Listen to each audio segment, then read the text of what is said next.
पिछले कुछ समय से फरीदाबाद का रियल एस्टेट बाजार लगातार तेजी पकड़ रहा है। वहीं यदि ग्रेटर फरीदाबाद की अगर बात करें तो सपनों के इस नए शहर के रूप में न केवल रियल एस्टेट कारोबारी बल्कि निवेशकों का रुझान भी आकर्षित हो रहा है। आखिर क्या कारण है इसके पीछे कि ग्रेटर फरीदाबाद लगातार निवेशकों और रियल एस्टेट कारोबारियों की पसंद बनता जा रहा है। हमारे साथ तरंग ग्रुप के चेयरमैन संजीव अग्रवाल जी मौजूद हैं। संजीव जी, पिछले कुछ समय से हमने देखा है कि ग्रेटर फरीदाबाद की अगर बात आती है तो निवेशकों के चेहरे भी खिले नजर आते हैं और रियल एस्टेट कारोबारियों के भी। क्या इसके पीछे मुख्य कारण है? इसके पीछे मेन कारण तो फरीदाबाद की जो कनेक्टिविटी है, दिल्ली से, गुड़गांव से, जेवर एयरपोर्ट, वो काफी बेहतर होती जा रही है। और पुराने जो सेक्टर है उनमें 2.5 से 3 लाख रुपए तक का लगभग रेट है। ग्रेटर फरीदाबाद में उस हिसाब से काफी कम उसमें नए प्रोजेक्ट आ रहे हैं। संजीव जी, जैसा आपने कहा कि कनेक्टिविटी बहुत स्ट्रांग है, नोएडा से आवागमन ईजी है, दिल्ली से, गुड़गांव से, तो क्या लगता है आपको कि जैसे गुड़गांव में घर खरीदना मुश्किल है लोगों के लिए लेकिन फरीदाबाद उतना ही आसान है, ये एक बड़ा कारण हो सकता है कि जो अब एक मिडिल क्लास और अपर मिडिल क्लास था उसकी भी पसंद ग्रेटर फरीदाबाद बनता जा रहा है? बिल्कुल, उनकी भी पसंद बनता जा रहा है। गुड़गांव दिल्ली में जो प्रॉपर्टी के रेट है और फरीदाबाद में है वो काफी अंतर है उसमें, और कनेक्टिविटी बिल्कुल बढ़िया हो गई है। तो आने जाने में जितना दिल्ली से समय लगता है या वो लगता है वो काफी कम समय में हो जाती है। और जेवर एयरपोर्ट की वजह से काफी कुछ दिल्ली मुंबई एक्सप्रेसवे निकला है यहाँ से। जी संजीव जी, बहुत सारे प्रोजेक्ट लेकर ग्रेटर फरीदाबाद में रियल एस्टेट कारोबारी आ रहे हैं यहाँ पर।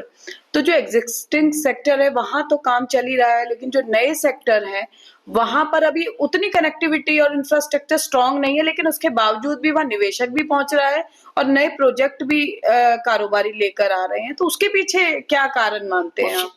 उसके पीछे मुख्य कारण ये है कि यहाँ जो पुराने सेक्टर है उसमें 3,000 लाख रुपए गज तक का रेट है। और बीपीटीपी और जो नहर पार ग्रेटर फरीदाबाद में है उसमें भी 2 लाख रुपए तक का रेट है।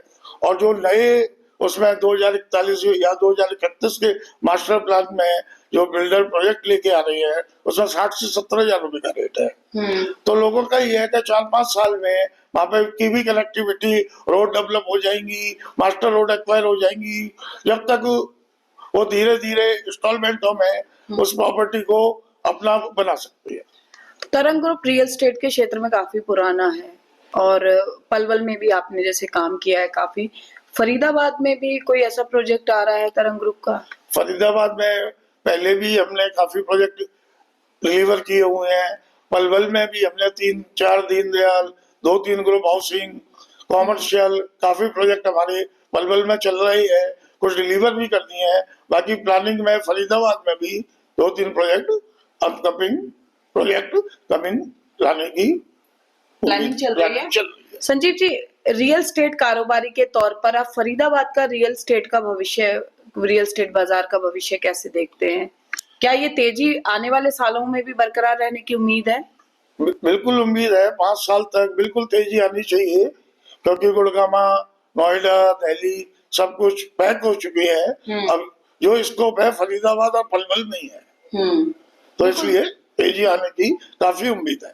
बिल्कुल, हमारे साथ तरंग ग्रुप के चेयरमैन संजीव अग्रवाल जी मौजूद थे, जिनका मानना है बल्कि दावा है कि जो रियल एस्टेट बाजार में तेजी बरकरार है फरीदाबाद में, खासकर ग्रेटर फरीदाबाद में आने वाले सालों में भी रियल एस्टेट का जो भविष्य है वो स्वर्णिम नजर आ रहा है। अब देखना ये होगा कि जिस तरह से न केवल घर खरीदने वालों का, निवेशकों का, रियल एस्टेट कारोबारियों का रुझान फरीदाबाद की ओर लगातार बढ़ रहा है, आने वाला समय रियल एस्टेट के लिए कैसा साबित होता है। कैमरा पर्सन शिवम के साथ फरीदाबाद से पूजा शर्मा, पंजाब केसरी टीवी। हमसे जुड़े रहने के लिए हमारे YouTube चैनल को सब्सक्राइब करें और नई वीडियो की नोटिफिकेशन के लिए बेल आइकॉन को दबाएं।